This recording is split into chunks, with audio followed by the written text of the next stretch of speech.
Bonjour, équipe 1, cas de gestion des ressources humaines, niveau collégial. Je vais lire les règlements et vous pourrez commencer dès que je termine de parler. Donc, le temps commence à être calculé aussitôt qu'un de vous commence la présentation.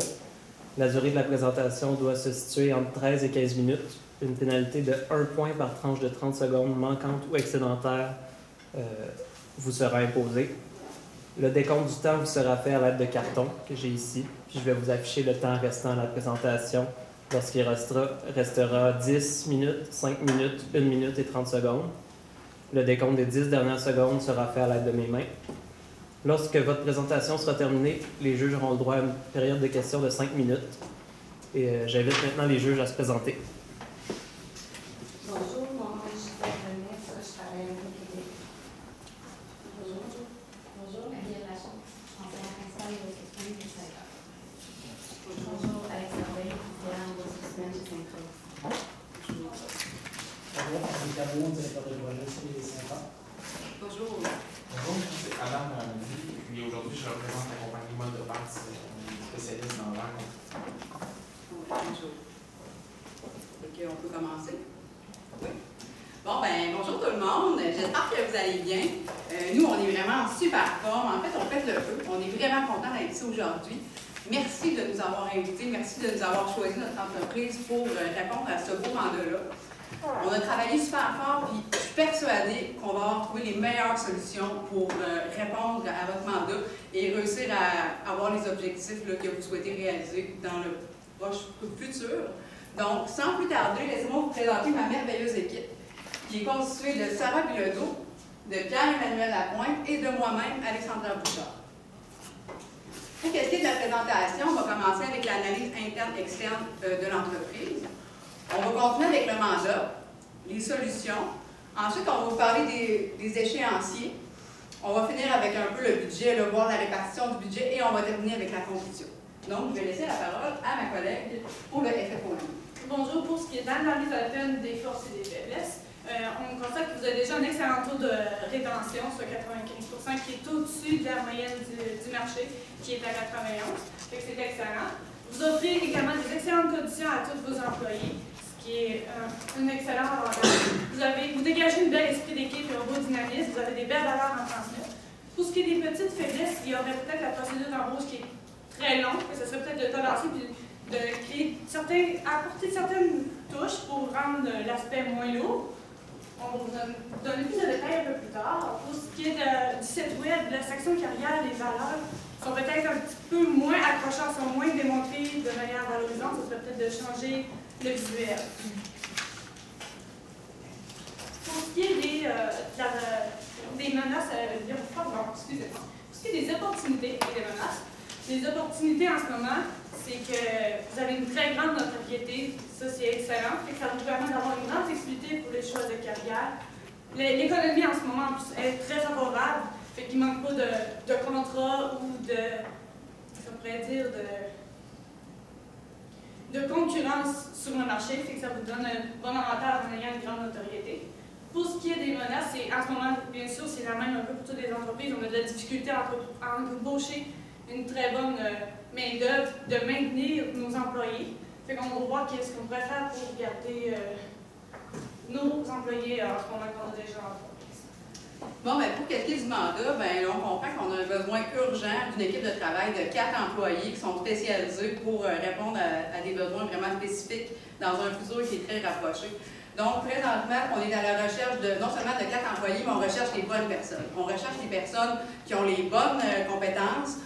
On recherche des personnes qui correspondent vraiment aux valeurs de l'entreprise. Donc, des personnes qui sont super soucieuses de la santé et sécurité au travail. On recherche des personnes pour qui la rigueur au travail, c'est important, qui sont soucieux de la qualité du travail. On recherche des employés pour qui l'environnement est important. Aussi, tout le côté communautaire, que ce soit à l'intérieur ou à l'extérieur de l'entreprise, qui va avoir un esprit d'équipe qui va être soudé avec les autres employés avec lesquels ils travaillent. Donc, c'est vraiment de rechercher non seulement 4 employés, mais les bons employés dans un contexte de pénurie d'emploi pour aller travailler peut-être à l'extérieur dans des conditions un peu plus difficiles. Donc, pour ce qui est des solutions, je vais laisser la parole à mon collègue Pierre-Emmanuel pour la première solution. Tout d'abord, première chose qu'on devrait faire, c'est au niveau de l'interne. On va aller chercher des ambassadeurs dans notre équipe interne chez Cinta. Des ambassadeurs qui sont tout courant de les valeurs de l'entreprise, c'est du monde qui va avoir assez de charisme. Puis ces deux ambassadeurs-là, qu'est-ce qu'on va faire? C'est qu'on va les envoyer pour aller chercher dans les mines qui sont des bases militaires. Pourquoi les bases militaires?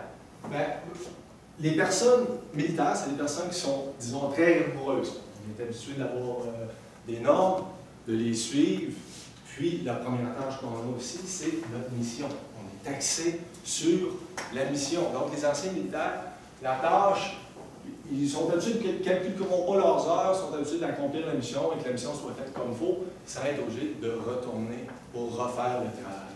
Ensuite de ça, on a des normes très élevées en santé et sécurité au travail. C'est des personnes qui sont habituées de travailler avec des explosifs, avec des munitions, de l'armement, des machineries lourdes. On est habitué aussi de s'occuper beaucoup de notre machinerie. Vous savez, dans la guerre, on dit beaucoup que ça serait l'argent, mais en réalité, c'est plutôt la logistique, l'infrastructure, faire suivre.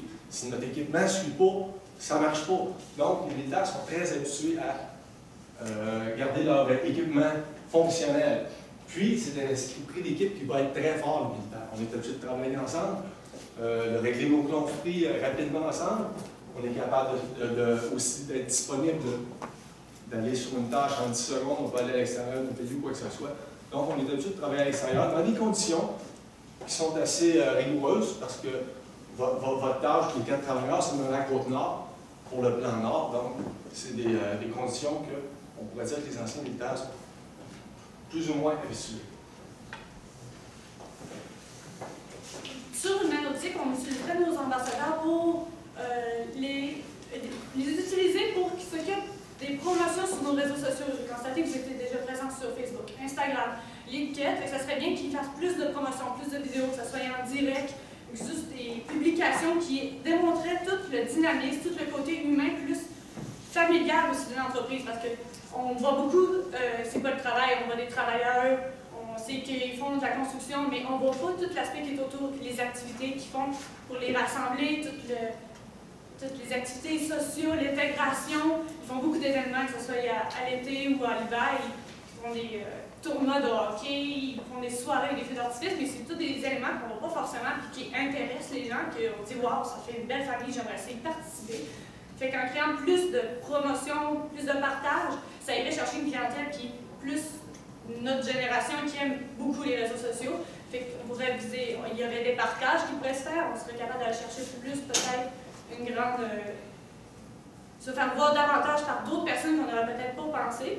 Puis aussi, ce qui ça permettrait, c'est d'aller chercher des personnes en début de carrière qui pourraient justement perpétuer dans l'entreprise. On veut garder notre personnel, on veut s'agrandir aussi, fait qu'ils ont beaucoup d'opportunités d'emploi, fait que c'est comment ils vont pouvoir grandir dans l'entreprise, puis par le fait même faire connaître aussi notre entreprise. Fait ensuite, d'où ce que je veux en venir, c'est aussi les jeunes, ils aiment beaucoup voyager, puis c'est que votre entreprise y offre cette possibilité-là, par le fait qu'elle est à l'international, fait que la personne peut aller travailler dans un autre pays, peut-être justement améliorer son anglais, découvrir d'autres types de personnalités. Fait que c'est des environnements différents, ça pourrait les permettre de développer d'autres compétences et d'autres qualités. Finalement, pour qu'est-ce qui est la troisième solution, c'est que si on réussit à aller chercher des candidats qui sont intéressants, on sait qu'après ça, ils ont à traverser un processus de dotation qui est quand même lourd et qui est quand même long. Nous, ce qu'on veut, c'est, pendant ce processus-là, on veut maintenir l'intérêt de ces employés-là tout au long du processus. Donc, on pourrait commencer avec, premièrement, vous commencez avec une entreprise qui est une entrevue qui est téléphonique.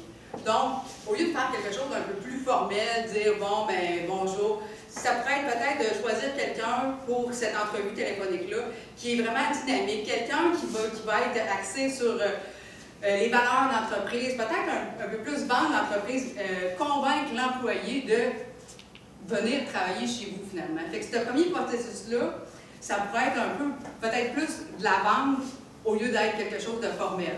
C'est sûr qu'on veut aussi, on ne veut pas perdre notre temps avec peut-être des candidats qui ne sont pas intéressants ou qui n'ont pas les bonnes compétences, mais on ne veut surtout pas que les employés qui ont les bonnes compétences, qui sont intéressants, on ne veut pas leur faire peur avec un processus, puis on sait qu'il y a beaucoup de compétition.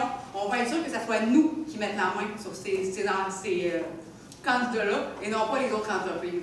Donc, peut-être commencer déjà en vendant l'entreprise, déjà en partant avec l'entrevue téléphonique. Ensuite, pour ce qui est de l'entrevue en personne, ça serait de peut-être, disons, mettre à l'aise tous les candidats qui arrivent, qui se présentent, bon, ben, c'est ça, vraiment axé sur le côté humain, rendre la personne super à l'aise. Des fois, certaines personnes peuvent être très, très, très compétentes, mais bon, ça peut être intimidant d'être en entrevue des fois avec 2-3 personnes, puis bon, il y a des gens, des fois, avec qui ça met mal à l'aise. Fait que vraiment mettre la personne à l'aise au départ, lui offrir un café, ça peut être par des petites blagues, ça peut être parler d'un petit sujet avant vraiment de commencer formellement l'entrevue. Vraiment de mettre la personne à l'aise. Ensuite, étant donné que le processus est long, ça serait quand même bien si on pouvait essayer vraiment de rétrécir là, les délais entre chaque étape. Et aussi, ce qu'on veut, c'est maintenir l'intérêt de nos candidats tout le long du processus. C'est-à-dire, entre chaque étape, entre l'entrevue téléphonique et l'entrevue en personne, relancer le candidat, que ce soit un petit coup de téléphone, que ce soit un courriel, lui dire « On vous attend, votre candidature est importante pour nous, vous êtes important, on a hâte de vous rencontrer. » Quelque chose qui va faire que l'employé va se sentir important et qui va avoir encore plus envie de venir travailler chez vous. Ils vont faire « Hey, wow, ils sont vraiment humains, j'ai l'air vraiment important. » Fait que peut-être quelque chose qui va vous différencier des autres entreprises puis qui va faire que les candidats vont vouloir aller chez vous plutôt que chez vos compétiteurs. Pour ce qui est des chantiers, je vais laisser la parole à Pierre Emmanuel. Donc, tout d'abord, on commence en février, qui est aujourd'hui. Première chose au niveau de l'entreprise, on va essayer de cibler nos 2 ambassadeurs. En même temps qu'on a commencé à cibler nos 2 ambassadeurs, on va aller sur notre recrutement vidéo promotionnel. On a eu la chance hier de visionner rapidement votre vidéo, peut-être d'axer un petit peu plus. On a vu beaucoup de monde travailler sur les tâches, mais c'était du monde qui était souvent tout seul. On n'a pas vu beaucoup de travail d'équipe. Peut-être d'axer plus sur le travail d'équipe, sur la vidéo promotionnelle. Ça serait peut-être intéressant là-dessus. Ensuite de ça, aussitôt que les ambassadeurs sont choisis, la vidéo promotionnelle est en action. À ce moment-là, on envoie notre processus d'embauche. On commence à envoyer nos ambassadeurs à certains endroits. Je vous ai dit de chercher peut-être avec les forces armées, un bon capital humain d'expérience là-dedans. On fait notre processus d'embauche. On a nos tests de pré-emploi qui se fait à partir du mois de mars. Vers la mi-avril, on commence à ce moment-là notre embauche. On commence la formation du personnel. Et en même temps qu'il y a eu l'embauche et la formation, on va avoir tout de suite une petite activité d'intégration avec la nouvelle équipe. Donc, un petit 5 à 7. Puis ensuite de ça, le processus d'intégration va se poursuivre là, pour être certain de garder la rétention de notre nouvelle équipe sur la Côte-Nord. Je vais laisser ma collègue expliquer le budget. Donc, qu'est-ce qui est du budget? Bon, bien, comme vous pouvez constater, là, on a 50% de notre budget là, qui est vraiment axé sur la création de vidéos aussi, puis l'embauche de nos ambassadeurs. Là, on pense que vraiment là, le gros de l'argent devrait être là-dessus, parce que c'est ce qui va nous permettre vraiment de découvrir des nouveaux talents, d'aller chercher des nouveaux candidats. Ensuite, bien, c'est sûr qu'il faut bien les intégrer, il faut qu'ils se sentent accueillis, on veut qu'ils restent. Après ça, pour conserver notre taux de rétention qui est super bon, donc à 95% et plus. Donc, c'est sûr qu'on a un 5% qui va être pour le déplacement. Le processus d'entrevue, bien sûr, on ne peut pas passer à côté, on met un 20%. Mais on pense aussi que c'est important de mettre un 10% sur l'intégration et un 10% sur les activités sociales. Donc, se conserver un montant d'argent lorsque les personnes vont être engagées chez vous, peut-être faire un dîner de bienvenue. Bon, ben c'est ça, on paye la bouffe, on leur souhaite la bienvenue, on veut qu'il y ait une intégration entre les employés. Puis aussi, bon, ben, ça peut être un peu là, un 5 à 7. Essayez vraiment que les employés, entre eux autres, là, de créer des liens qui soient soudés entre eux. Moi, je pense que la réussite, ben, nous, en fait, on pense que la réussite, là, au niveau de l'embauche des employés dans les entreprises, c'est beaucoup lié avec les liens qu'ils ont entre eux. C'est souvent qu'est-ce qu'ils vont faire, qu'ils vont rester à un emploi plutôt qu'à un autre. C'est parce que, bon, ben, c'est ça. Les liens qu'ils ont créés entre eux sont vraiment forts, puis ça garde un esprit d'équipe, puis un esprit de communauté. C'est très important. Donc, quand même mettre un 20% là, sur ça, sans oublier là, la grande majorité qui va être sur la vidéo et sur nos ambassadeurs. Donc, je vais laisser Sarah avec la conclusion. On rappelle que le mandat, c'est de créer rapidement l'équipe de démarrage. Fait que pour ce faire, nous, on vous propose justement les ambassadeurs pour démarrer, pour aller chercher, recruter le personnel, faire beaucoup de publications, des vidéos promotionnelles, partager sur les réseaux sociaux, autant LinkedIn, Facebook, Instagram, pour maximiser notre visibilité puis embaucher le plus se faire voir par le plus de personnes possible pour maximiser notre banque de candidature. Puis bien sûr, tout le long du procédure, que ce soit à l'entrevue, pendant l'embauche, puis même après, ça serait de maintenir constamment intéressés par l'entreprise. Fait que continuer à perpétuer les activités sociales. Je sais que vous avez déjà des bonnes solutions, des bonnes idées pour les activités. Puis là, vous avez déjà un bon taux de rétention, et ça serait de continuer sur cette optique. Vous avez déjà la recette gagnante. Fait qu'en rajoutant nos idées, je pense que vous avez un plan gagnant pour pouvoir avoir des nouveaux employés et les bien venir. Je vous remercie beaucoup de nous avoir accueillis. On apprécie grandement, on souhaite et on le sait que c'est notre idée qui va être la meilleure pour votre entreprise. Merci beaucoup. Merci. Tu peux applaudir.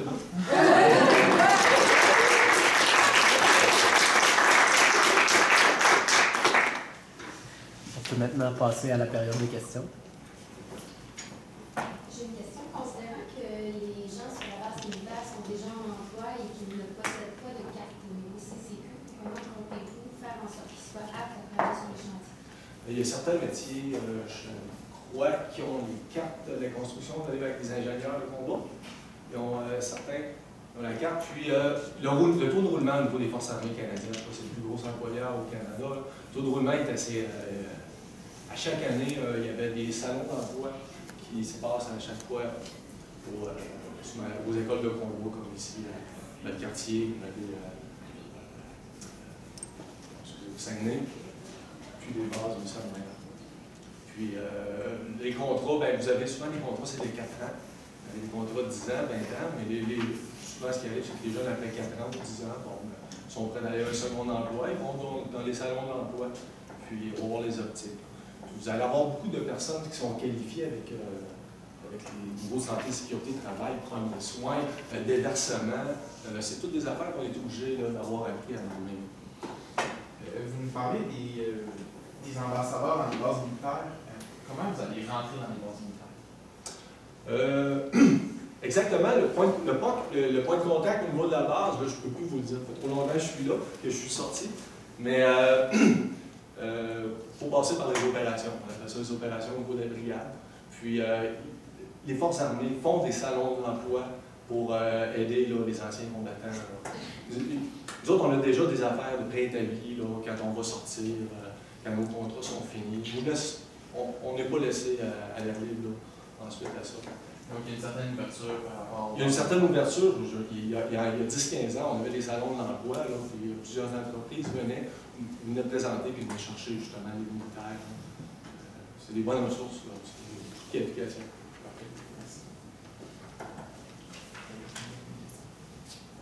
Considérant que le besoin est rapide au début de l'été, et que tourner un vidéo, trouver les intervenants, ça prend quand même un certain délai. Comment comptez-vous tourner une vidéo, surtout pendant la période hivernale, lorsqu'il n'y a pas d'opération? Bien, écoutez, ça peut être, si vous allez bon, mais je pense que vous avez déjà sur votre site Internet, vous montrez déjà un peu comment ça se passe, les activités. On pourrait peut-être plus, on a pensé peut-être plus de tourner une vidéo qui va être tournée vraiment sur l'aspect communauté, sur l'aspect vraiment d'intégrité, sur les valeurs d'entreprise. Ça pourrait être les ambassadeurs qui se prennent quelques employés entre eux autres, puis ça pourrait être comme tourner à l'intérieur, juste quelque chose de drôle, de rigolo, ça pourrait être quelque chose qui va être accrocheur pour aller chercher les jeunes, puis leur dire, écoutez, nous on travaille pour une entreprise qui est vraiment extraordinaire, on a des belles conditions de travail, on est bien traités, on aime notre travail, on aime avec qui on travaille, on se sent, on a un sentiment d'appartenance, fait que vraiment miser là-dessus. Puis les ambassadeurs, eux, ils recherchaient sur les réseaux sociaux, déjà avec ces vidéos-là, c'est pas obligé d'être des vidéos qui sont super professionnelles, puis qui, mon Dieu, mettre le paquet, puis mettre des fortunes là-dedans. Des fois, là, juste pour que ça soit accrocheur, des fois, juste un peu d'humour, une bonne idée qui est tournée comme ça. déjà, ça peut faire le tour rapidement sur les réseaux sociaux puis aller chercher plein de monde. Là.